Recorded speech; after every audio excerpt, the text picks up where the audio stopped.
Everywhere in Nigeria, they have a writing on the wall saying, please don't urinate here. I went to Jamaica and saw the same thing. I went to Barbados, I saw the same thing. And it's in Ghana too. So maintenance, basically, if you want to know if a culture has it, first watch the behavior of the people, what they do with their trash. When they eat while walking in the streets. When they want to pee, where do they go to? The government doesn't even care to build any public toilet for it. Most of sub-Saharan African countries. All Africans saw was bush roads, rivers flowing, jungles, and mud houses. What is it you are maintaining? Then comes along the foreigner who came to build structures.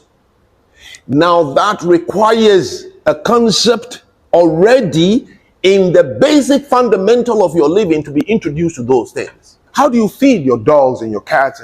Why do we leave our pets to roam around in the streets? Because we know we don't have enough money to be going to any vet store to buy them some specially made food. So that is where it started. And something you do for years and thousands of years, suddenly it becomes part of you. You don't even think about it.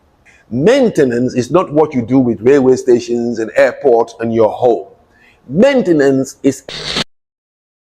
Guys, so this one is actually a really interesting one by Franck Zanu. I'm not going to be in your face too long, but I think the last video he made regarding his statement on the fact that black people do not have, or in many African languages, or maybe if you could say languages spoken by black people, there isn't the concept of maintenance. I think that video went viral on TikTok, and for a long time here on this channel, I usually saw a lot of people making comments whenever I make videos on Franck Zanu's classes. And I hadn't come across that video where he, said that, in many African languages, the concept of maintenance isn't really a thing. And so that could explain why many of the infrastructural breakdown and all that, especially in the light of South Africa, for example, because, Franck Zanu speaks a lot about South Africa and then how he went, I think in 2022, and argued that the Durban train station is cracked. He argued about load shedding in South Africa. And he argued about how, a complete functioning Western country was handed over to the black leadership when Nelson Mandela and the ANC government took power in 1994. But after 30 years, most of those infrastructural developments that were put out there by, I think probably, if you argue from the British to the Afrikaners, when they ruled South Africa, they just weren't able to be managed or maintained during the leadership of the ANC. That's Franck Zanu's thesis, all right? And so he came up from there, I think, trying to philosophize what he argued that, many African countries do not have this concept of maintenance. And it was really, he really took a lash. I mean, I think he took a backlash for that. And so he's making this video now to re-explain what he means. And I think this is where I now see a fuller explanation of what he argues, especially when he tries to widen the scope of his argument, that not only in Africa, but also he sees this in the black cultures in the Mediterranean, I think in Jamaica and some other parts of, what would be called a black diaspora, as it were, arguing that there are many things in the way they kind of perceive their worldview or the world that probably might, in his own view, not correlate with the concept of maintenance. And one of the things I think he's delineating in his argument is the fact that maintenance is not necessarily so to speak, a daily kind of chore, as it were. It's not about having enough money to try to fix an airport or a broken ceiling or something. He says that maintenance is in itself, it's a proactive state of being, all right? And I think that was really interesting because most of the African countries I've visited, many of them are clean in terms of being clean and all. Many of them look tidy. If you go to Rwanda, if you go to Kigali, if you go to Nairobi, many parts of Harare in Zimbabwe really look clean. Even in Lagos, he criticizes Lagos a lot, but many areas in Lagos look very clean, all right?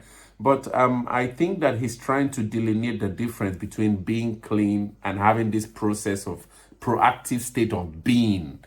where one is very conscious of what they do to trash, how they treat trash, how they approach blight, what he calls blight. For me, African, I think that's a really interesting word, blight. But he makes some really interesting points, which I think I just want us to have as a conversation starter.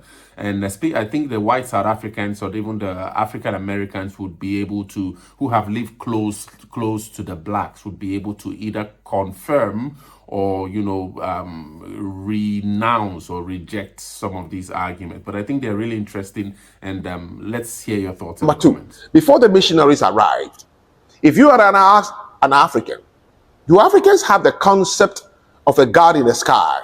They'll say, no, Africans don't have that concept. That's why Christianity was not there before the missionaries brought it. If you ask Indians in India, do Indians have the concept of a God in the sky? No. Their gods are found in living things like the cow. If you ask a Japanese, do they have the concept of a living God in the sky or one who died in a cross? It doesn't even cross their mind. They wouldn't know what you're talking about. Because for them, Okami-sama is not the Christian God. So the concept of a God in the sky who will punish you after you die is not in the Japanese vocabulary. They will say, no, we don't have such concept. Is that not true? So why is it wrong if somebody said you don't have the concept of maintenance?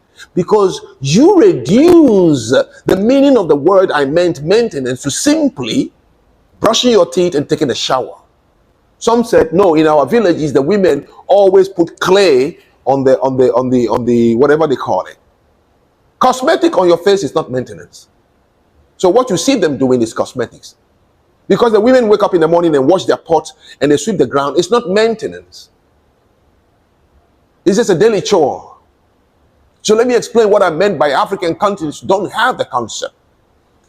Because if African culture has the concept of maintenance, you will not see what you see in Lagos, Nigeria on the streets. It's disgusting. You won't see what you see in Accra. As I speak, the government of Ghana is so tired with the blight, the trash, the congestion. It's about to move the city out. The city is filthy. If we have the concept, so maintenance is not you have money to repair your airplanes and your train stations. No, that is an extension of maintenance to national infrastructure. For you to know if a certain culture has maintenance, once you walk into that country, watch the people. When they unwrap a candy, what do they do with the wrapper? That will tell you if that culture has the concept of maintenance or not. Africa started not as paved roads and skyscrapers. There's nothing wrong. That was our environment. So we don't keep cats and dogs and goats and sheep inside our house like white people do. The cats, the goats, the chickens, they are all roaming around the streets. The drivers slow down for the goat. In Kenya, they slow down for the cow. Okay? We live with them. So why are you going to keep the trash in a plastic bag? Because you know when you throw it on the ground, it will be eaten by the goat, the cow, the sheep, even the lion and whatever is roaming around. So in fact, by so doing, we are feeding them already. So for us, we don't separate ourselves from nature per se, because we lived with nature and our gods were found in nature. The river god, the mermaid, the thunder god, the rainbow god, the mountain god, and the forest god. We live with nature. So for us, throwing a trash, a banana peel or a corn peel on the floor is not trash per se. It's not blight per se. You've done that for thousands of years based on the environment you lived in. It's better for you to throw it down so the next animal will eat it. Since you don't have money to be importing a pig food or a chicken food or whatever as white people would do it, how do you feed your dogs and your cats? Why do we leave our pets to roam around in the streets? Because we know we don't have enough money to be going to any vet store to buy them some specially made food. So that is where it started. And something you do for years and thousands of years, suddenly it becomes part of you. You don't even think about it. So that is what it meant.